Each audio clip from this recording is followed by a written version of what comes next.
भैया सभी ध्यान देंगे। इसके पहले वीडियो में आपको एक्सरसाइज 7A के अंतर्गत क्वेश्चन नंबर 7 तक बताया गया था और 8वीं का एक पार्ट बताया गया था। इधर कुछ आपके जो इक्वेशंस हैं थोड़ा सा सीधे नहीं इस प्रकार के आपको बताए नहीं गए, इसलिए आपको सेकेंड आपको बता रहे हैं। इसमें देखिए x/7 + y/15 = 3। दूसरा इक्वेशन है x/2 - y/5 = 4। देखते हैं दोनों इक्वेशन में किसी भी चर में सिमिलरिटी नहीं है, समानता नहीं है।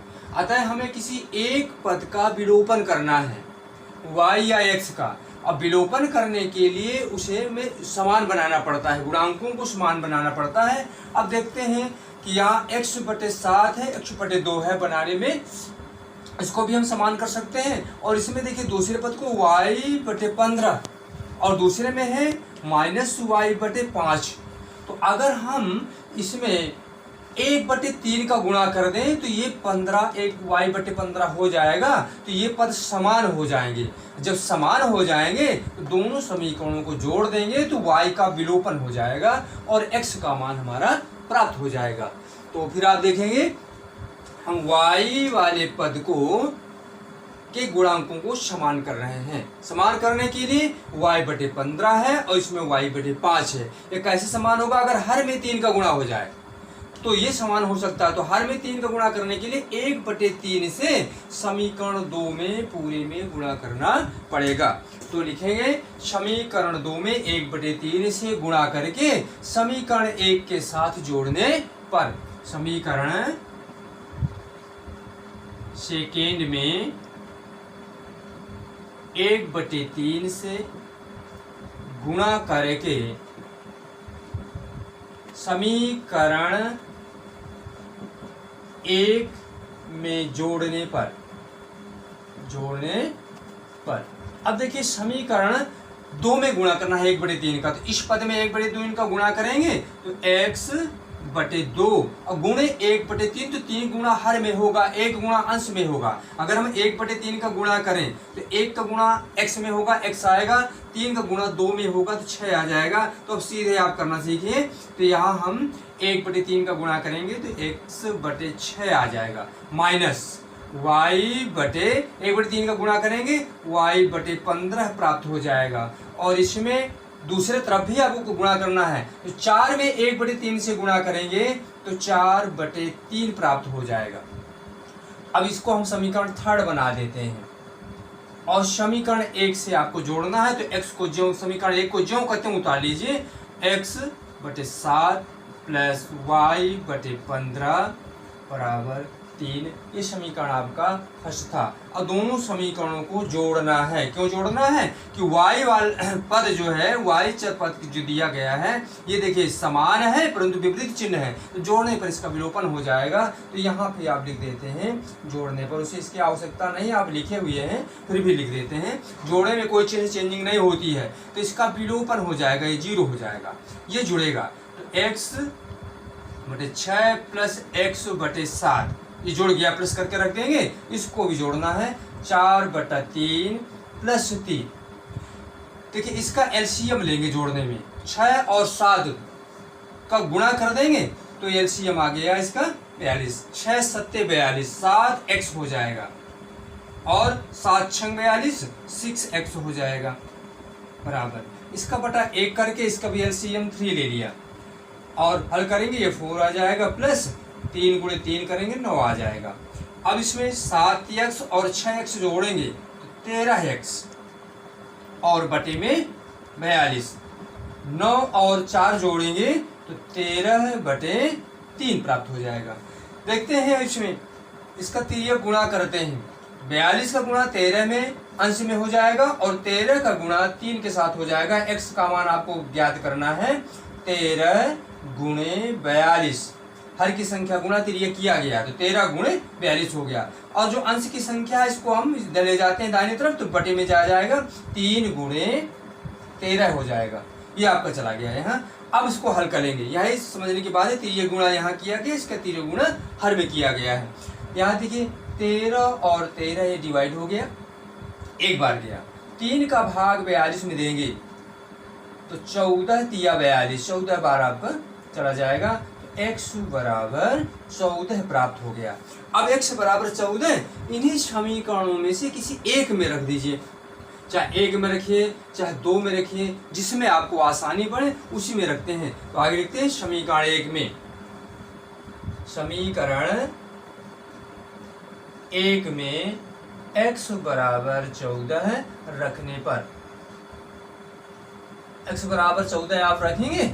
देखिए x बराबर 1 लिया है तो x की जगह में 14 रखना है, तो 14/7 और प्लस y/15 बराबर 3। तो यहां देखेंगे 7 का भाग देंगे यहाँ तो 2 बार जाएगा, 2 को यहाँ 75 कर दीजिए तो y/15 बराबर 3, 75 करेंगे यहाँ माइनस में पहुंच जाएगा 2, तो y/15 बराबर 3 में 2 घटाएंगे 1 प्राप्त होगा।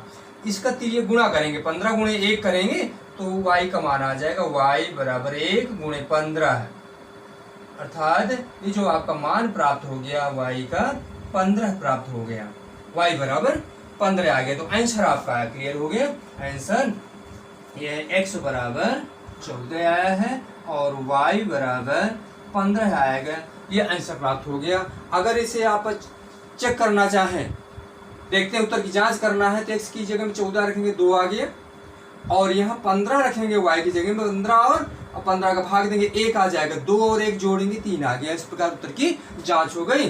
तो आप आसानी से इसको समझिए और समझ करके ही इसे करें। तो इस प्रकार के कुछ सवाल एग्जाम्पल आगे आदि में दिए गए हैं तो उनको भी सॉल्व करें, और ठीक से अगर पढ़ेंगे प्रत्येक दिन के वीडियो को देखिए, देख करके सभी सवालों को समझिए और आसानी से आप इसको करेंगे। इस तरह के सवाल परीक्षा में बहुत पूछे जाते हैं, अतः ऐसे सवालों को ढूंढ करके प्रयास करिए, और ऐसे सवाल जो न बने उन्हें कमेंट बॉक्स में दें, हम उनको हल करके बताएंगे। अब अगले इसमें अगले थर्ड पार्ट की ओर आ रहे हैं। हाँ देखिए क्वेश्चन 8वें का थर्ड पार्ट देखिए, इसमें दशमलव की संख्याएं दी गई हैं। 0.5x - 7y बराबर 2 समीकरण 1 दिया गया है। दूसरा है 3.4x - 4.4y बराबर 15.4 दिया गया है। तो सभी भैया ध्यान देंगे यहाँ पर कि जो दशमलव वाली संख्या है ये तो हम डायरेक्ट करें, अथवा इसके दशमलव हटाएं। अगर दशमलव हटाएंगे तो एक अंक के बाद दशमलव है तो 5/10, 10 का भाग इसमें देंगे तो 10 का भाग यहाँ भी देना पड़ेगा, तो 7/10 बराबर 2/10 ऐसे हो जाएगा। इसमें भी वही प्रक्रिया करनी पड़ेगी, तो बटे वाली संख्या बन जाती है। तो जब हवी करना है तो ऐसे सीधे गुणा करके x या y को बैलेंस कर देते हैं, और किसी जैसे हम x को बराबर कर रहे हैं, इसकी संख्याएं कुछ ठीक है इसकी अपेक्षा, तो गुणा करने में कम दिक्कत जाएगी तो है किंतु कम जाएगी, इसलिए इसका हम कहते हैं कि x को का विलोपन करना चाहते हैं तो x के गुणांकों को बराबर करना है। तो समीकरण 1 में 3.4x से 4 से, समीकरण 1 में 3.4 से, समीकरण 2 में 0.5 से गुणा करके घटाने पर, तो ये प्रक्रिया हम करते हैं। समीकरण 1 में 3.4 से तथा समीकरण 2 में 0.5 से गुणा करके घटाने पर।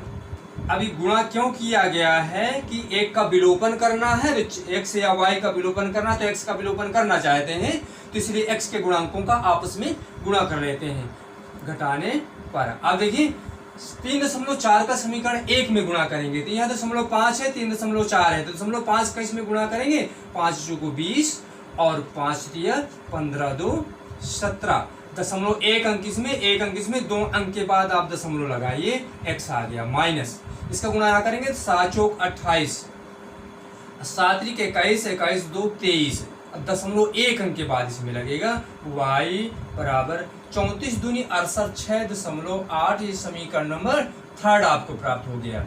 इसके बाद 0.5 का इसमें गुणा करेंगे तो इसका आपस में गुणा किया तो यही प्राप्त होगा 1.7 x माइनस 0.5 गुणा इसमें करेंगे, 5 चौको 20 और 5 चौको 20 2 22, दशमलव 2 अंक के बाद, एक अंक इसमें, दशमलव 2 अंक के बाद दशमलव लगेगा, y इज इक्वल।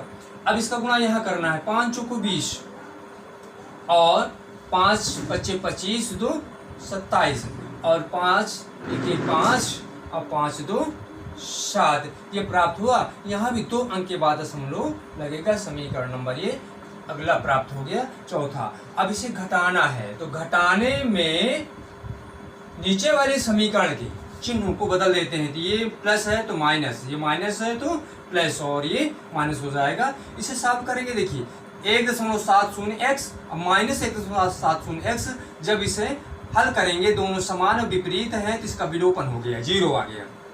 इसमें ये प्लस की संख्या है, माइनस की संख्या है, तो माइनस की अधिक है, प्लस की कम है, तो माइनस चिन्ह पहले से ही लगा दीजिए क्योंकि माइनस की संख्या अधिक है। यहाँ से देखेंगे कि 0.8 में 2 घटाएंगे तो ये आ जाएगा 6 प्राप्त हो जाएगा।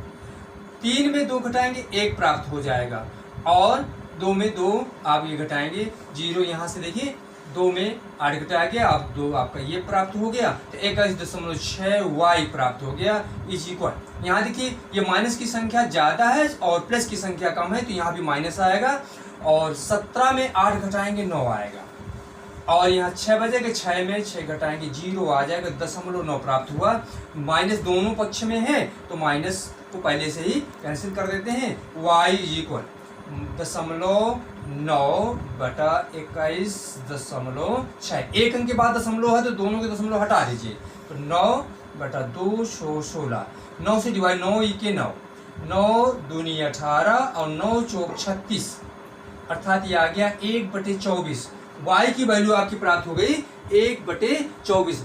यह वैल्यू समीकरण 1 या 2 में रख देते हैं तो एक आसान लग रहा है तो 1 में ही रख देंगे, करेंगे किसी में उसी में मान आएगा, करना अभी आपको ये। तो y का मान 1/24 समीकरण 1 में रख देते हैं। समीकरण 1 में y बराबर 1/24 रखने पर, अगर रखिए देखिए यहाँ 0.5x माइनस 7 गुणे 1/24 y का मान रख दिया गया इक्वल टू, यह प्राप्त हो गया 0.5x।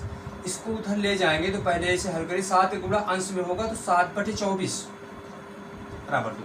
इसको राइट ले जाएंगे दाहिने में तो माइनस का तो प्लस का हो जाएगा, 0.5x बराबर 2 प्लस 7/24, 0.5x बराबर, इसे बटा 1 करके एलसीएम ले लिया, 24 आ गया, 24 दूनी 48, अब प्लस 7, 48 और 7 जोड़ दीजिए 55 प्राप्त हो गया, 55/24। तो x बराबर 55/24, हर में इसका गुणा हो जाएगा, 0.5 का गुणा हर में होगा 55 और बटे 5 से गुणा यहाँ करेंगे, 5 चौको 20, 5 दूनी 10, 10 और 2 12, ये प्राप्त हो गया। ये एक अंक के बाद दशमलव लग गया, बराबर आपका आया 55/12 प्राप्त हो गया। अगर आप चाहें यहाँ 24 बटे में है कि 24 बनाना चाहते हैं तो 2 का गुणा अंश हर में कर देते हैं, ये प्राप्त हो जाएगा। 2 का गुणा करेंगे ये 110 प्राप्त हो जाएगा, 2 का गुणा करेंगे ये 24 प्राप्त हो जाएगा। तो ये भी आंसर ठीक है, ये भी इसलिए कर दिया गया है कि यहाँ हर में 24 आया है तो इसका हर 24 बनाने के लिए ऐसा कर दिया गया है। ये भी आंसर ठीक है, ये भी आंसर ठीक है, इसलिए आंसर आपका प्राप्त हो गया x बराबर, वैल्यू आपने प्राप्त किया है 110/24, 110/24, और y बराबर 1/24। इसी को आप लिख सकते हैं 55/12, आप लिख सकते हैं, आप गलत नहीं है।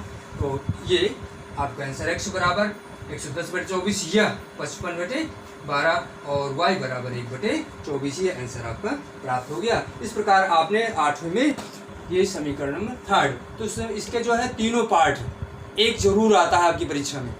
8वें क्वेश्चन का जो फर्स्ट सेकेंड थर्ड दिया गया है, एक इनमें से ज़्यादा पूछा जाता है, सेकेंड नंबर बहुत रिपीटेड होता है। तो उस तरह के क्वेश्चनों को आप बार देख करके एग्जाम्पल से भी करिए और बार बार अभ्यास करिए। कोई दिक्कत होती है तो कहीं पर किसी भी स्टेप में दिक्कत है कमेंट्स बॉक्स में लिखें और पूछें। और चैनल को आप सब्सक्राइब करते रहिए और लाइक करते रहिए और यूट्यूब से जुड़े रहिए और जो भी समस्या हो पीछे क्वेश्चन का रिवीजन भी करते रहिए। आगे अब बात चलते हैं 7B में। 7B में वार्तिक प्रश्न है जिसे आप वार्तिक रूप में जानते हैं। तो वार्तिक प्रश्नों से पहले आप समीकरण बनाएंगे। अब बना करके जैसे ये हल करते हैं, अगर आपने इस इक्वेशन बना लिया, इक्वेशन बन गई तो हल करना आपको मालूम है। प्रतिस्थापन विधि से भी हल करना आता है, विलोपन विधि से ज़्यादातर आपको यदि नहीं कहा जाता तो विलोपन विधि से ही हल करना है। अब आगे देखिए 7B में कुछ चर्चा आगे करते हैं।